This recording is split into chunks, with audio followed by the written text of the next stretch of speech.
Coming to fourth section of our podcast, خواتین میں، نوجوان خواتین میں میرے پاس خاتون آتی ہے، بہت دیکھی ہیں میں نے، 21 سال 22 سال 23 سال عمر ہے، میسٹیکٹمی ہوئی ہے، یعنی ایک ادھی چھاتی سرجن نے ریموو کر دی ہے، اس کے بعد اس کے لیور میں لینز آ گئی ہیں، میٹس آ گئے ہیں، ایسویلز آ گئے، پھیل گیا کینسر، ہڈیوں میں بھی چلا گیا۔ یہ چھاتی کا کینسر خواتین میں اب اتنا عام کیوں ہو رہا ہے؟ مزید پہلے بھی تھا لیکن now even with awareness, why the families, خواتین اس کو گھروں میں کیوں نہیں پکڑ پا رہی؟ کیسے پکڑیں؟ کیا علامات ہوں گی؟ کیا یہ اس میں جینیٹکس کا صرف انوالومنٹ ہے؟ کوئی سیکشول ایکٹیویٹیز کی انوالومنٹ ہے؟ کیونکہ یہ وہ متس ہیں جو لوگوں کے کلیئر ہونے چاہیے۔ بالکل ایسی، یا خوراک کی کوئی انوالومنٹ ہے؟ چھاتی کا کینسر نوجوان لڑکیوں میں اتنا عام کیوں؟ اچھا دیکھیں، یہ سب بتائیں کھل کے۔ جی جو چھاتی کا کینسر ہے یہ پہلے بھی تھا، ایسا نہیں کہ پہلے نہیں تھا۔ اچھا، جو سب سے بڑا جو فیکٹر ہم لوگ جو دیکھ رہے ہیں کہ جو پیشنٹ ہمارے پاس آتے ہیں، اور ایک تو دو اس کے فیکٹر ہیں، ایک تو یہ کہ بڑھ کیوں رہا ہے، دوسرا یہ ہے کہ ہمارے پاس جو پیشنٹ آتے ہیں وہ اینڈ سٹیج پہ آتے ہیں، وائی۔ اب یہ دو فیکٹر ہیں، دو چیزیں ہیں، علیحدہ علیحدہ ہیں۔ ایک تو یہ ہے کہ اویئرنیس نہیں ہے، شائنس ہے ہماری سوسائٹی میں۔ اب بھی اویئرنیس اور شائنس ہے تو سوالیہ نشان ہے۔ بالکل ہے، ٹک ٹاک پہ لڑکی ننگی ناچ رہی ہے، یہ نہیں سمجھ آ رہی کہ علیحدہ چیز ہے۔ لیکن جب یہ بیماری والا بات آتی ہے، ہمارے پاس پیشنٹ آتے ہیں، وہ آ کے یہ بتائے گی کہ مجھے 4 سال سے رسولی ہے، 2 سال سے رسولی ہے، اور چیک نہیں، لیکن میں نے چیک نہیں کرایا، میں نے دم کرایا، میں نے یہ کرایا، میں نے فلاں کرایا، لیکن میں نے چیک نہیں کرایا۔ جی وہ جی میں شرماتی تھی۔ یہ فیکٹر ہمیں نکالنا پڑے گا۔ جب تک یہ فیکٹر نہیں نکالیں گے تب تک ویسے مجھے آج تک ایک معاشرے کی سمجھ نہیں آئی، ٹھیک ہے، جو ولگیرٹی پہ اپنے عروج پر پہنچ گیا، جہاں وی لاگنگز میں سہاگ رات پہ گیلے بالوں کے ساتھ وی لاگ دوبارہ شروع ہو جاتے ہیں رات کو بستر دکھانے کے بعد، اس معاشرے میں جب بیماری کی بات کی جائے، جب خواتین میں ڈیٹیکشن اور اویئرنیس کی بات کی جائے، وہاں درسی کتب نکل آتی ہیں۔ کیوں میس لیول پر نہیں پڑھایا جا رہا؟ ہمیں یہ بالکل آپ صحیح کہہ رہے ہیں، یہ تعلیم ہمیں شروع سے کرنی چاہیے۔ کیا اس کو اسکولوں کالجز میں، کیا لڑکیوں کے اسکولوں میں نہیں آ جانا چاہیے؟ آنا چاہیے کہ چھاتی کے کینسر کے لیے کیا کرنا ہے، کس طرح چھاتی کے کینسر کے لیے دیکھیں نا، اب ہم مطلب یہ نصاب میں چیزیں شامل ہونی چاہیے، تھوڑی تھوڑی چیزیں بچوں کی۔ دوسری بات کہ اویئرنیس نہ کریں، 9ویں 10ویں میں بتا دیں، 9ویں 10ویں میں جب، اور اویئرنیس پروگرامز ہونے چاہیے۔ ہم لوگ اپنے لیول پہ، جس طرح میں وہاڑی میں ہوں تو ہم لوگ وہاں پہ کالجز میں، یونیورسٹیز میں جو ہمارے سے ہو سکتا ہے، لیکن یہ گورنمنٹ لیول پہ ایک وہ کہتے ہیں نا صرف کاغذوں میں کارروائی نہیں، ایک فلی کمپین ہونی چاہیے۔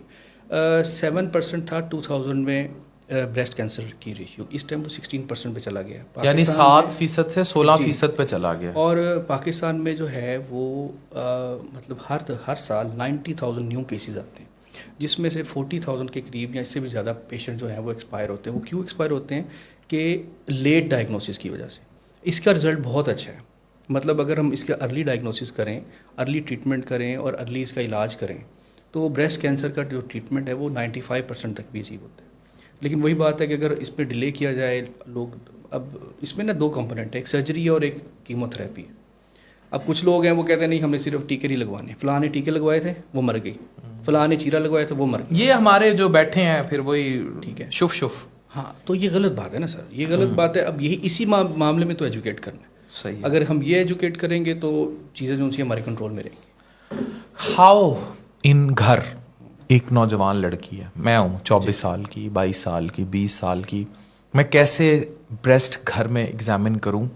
یہ بتائیں۔ ملینز آف، دیکھیں اس میں نا یہ کوئی وہ میتھ یا کوئی ایسی چیز نہیں ہے کہ جو بے شک ایک عام لے مین بندہ ہے نا جو گھر میں میٹرک پاس کے جو ایک ان پڑھ بندہ، وہ بھی کوئی بھی خواتین ہو، کوئی خاتون ہو، 35، ہم زیادہ تر کہتے ہیں 35 ایئرس کے بعد، لیکن پہلے بھی اگر کوئی گلٹی، کوئی رسولی آپ کو محسوس ہوتی ہے کسی خاتون میں، تو وہ اپنے آپ کو سیلف ایگزامینیشن کا بتائیں کیسے؟ سیلف ایگزامینیشن میں آپ کو بتا رہا ہوں کہ کوئی جو سیلف ایگزامینیشن ہے، آپ اپنی چھاتی جو ہماری جو خواتین کی چھاتی، وہ بے شک وہ مرر کے سامنے کھڑے ہو جائیں، یا ویسے ہی اپنے آپ کو ویسے بھی وہ فیل کر سکتے ہیں کہ پوری چھاتی کو 4 حصوں میں ڈیوائڈ کریں، ٹھیک ہے، اور اس کو جو سے ہر حصے پہ جو سے اپنا ہی ہاتھ جو ہے اس کو پھیریں اچھے طریقے سے، دیکھیں کہ اس کے اندر کوئی بھی ایسی اب نارملٹی، کوئی ایسی ہارڈ چیز، کوئی ربری چیز تو نہیں محسوس ہوتی، کوئی آپ کی جو نپل ہے اس کی کوئی ڈیویشن تو نہیں ہے، یا نپل مڑا تو نہیں ہوا، یا مڑا تو نہیں ہو گیا، یا اندر کی طرف تو نہیں چلا گیا۔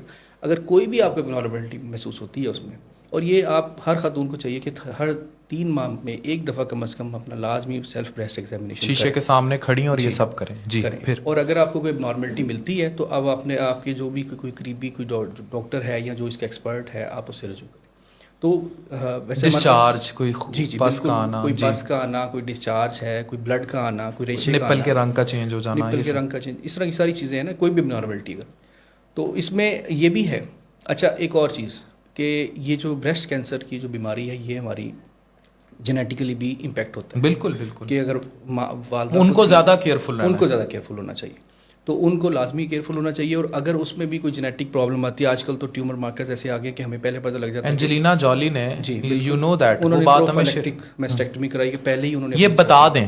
اینجلینا جولی جو ہے اس نے اپنی چھاتیاں پروفائلیکٹک ریموو کرائی ہیں، مطلب اسے ڈر تھا، اس کی جینز ایسی تھیں کہ اس کی چھاتی میں کینسر نہ ہو جائے، تو اس نے اپنی چھاتیاں ریموو کرا دیں اینڈ ریپلیس کرا دیں. تو لوگ اتنی کیئر کرتے ہیں اور ہم اویئرنیس تک نہیں بتا سکتے، اسپیشلی جن خواتین کے گھر خالہ کو، اس کی کسی بیٹی کو، بہن کو، ماں کو، آپس میں کسی کزن کو، رشتہ دار میں ایسی کوئی جینز پائی جاتی ہیں، BRCA یہ جینز ہیں، باقی ٹو بالکل کوئی اس طرح کی چیز ہے تو پلیز ان ہدایات پر عمل کریں اور چھاتی کے کینسر سے بچیں. آخری سیکشن پر آتا ہوں. آپ سرکاری ہاسپٹل میں بھی کام کرتے ہیں، آپ چیزوں کو ڈیل کرتے ہیں، سارا کچھ ہے. سرکار جس لیول پہ تھا اچھا کام کر رہی، چیزیں کر رہی. میں ایک بالکل ہٹ کے بات کرنے جا رہا ہوں. ٹرینی ڈاکٹرز کی پوسٹ آتی ہیں 5,000 روپے پہ، ٹھیک ہے، اسٹائپنڈ پہ، آئیں اور ٹریننگ کریں. How you see the training infrastructure in Pakistan, کہ اب اگر یہ حالات رہے تو پھر فیوچر میں تو بھول جائیں کہ کوئی اسپیشلسٹ ڈاکٹر آئے گا آپ کا میرے جیسا، کوئی وہ ٹریننگ میں پھر کون جائے گا اور کیا حالات ہوں گے؟ دیکھیں آپ صحیح کہہ رہے ہیں. اب اس میں یہ چیزیں دیکھیں نا کہ ایک تو یہ ہے کہ ہم نے ڈاکٹر جو ہے ہمارے، آپ بھی دیکھیے جب آپ چھوٹے تھے تو آپ کی کالونی میں ایک ڈاکٹر ہوگا، 2 ہوں گے، 3 ہوں گے.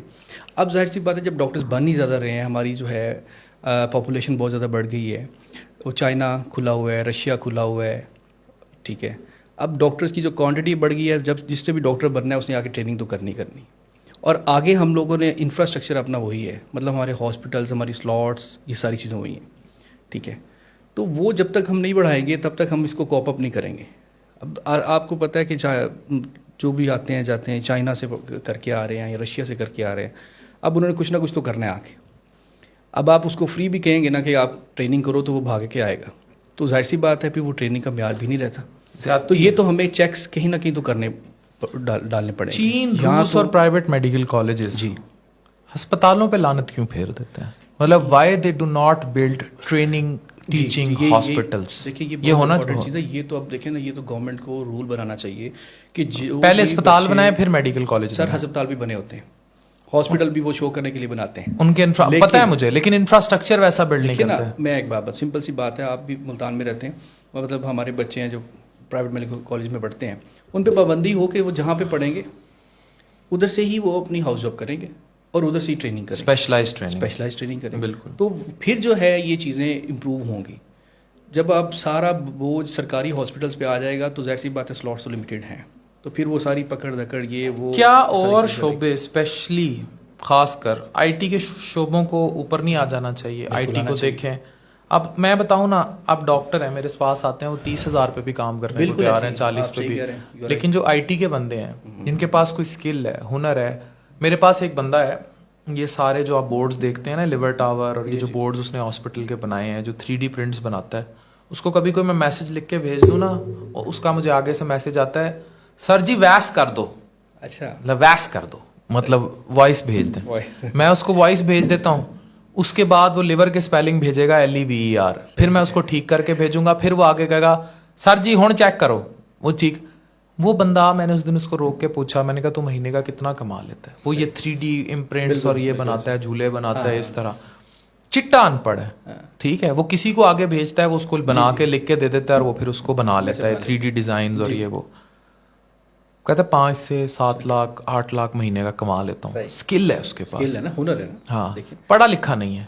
اب ایک ڈاکٹر جو پرائیویٹ میڈیکل کالج میں 1 کروڑ روپیہ فیس دے کر بنتا ہے، اس کو 20-30 ہزار کی بھی نوکری نہیں ملتی. تو وائی یہ جو لڑکیاں 18 سال کی لڑکیاں جو امیزون پہ ڈراپ شپنگ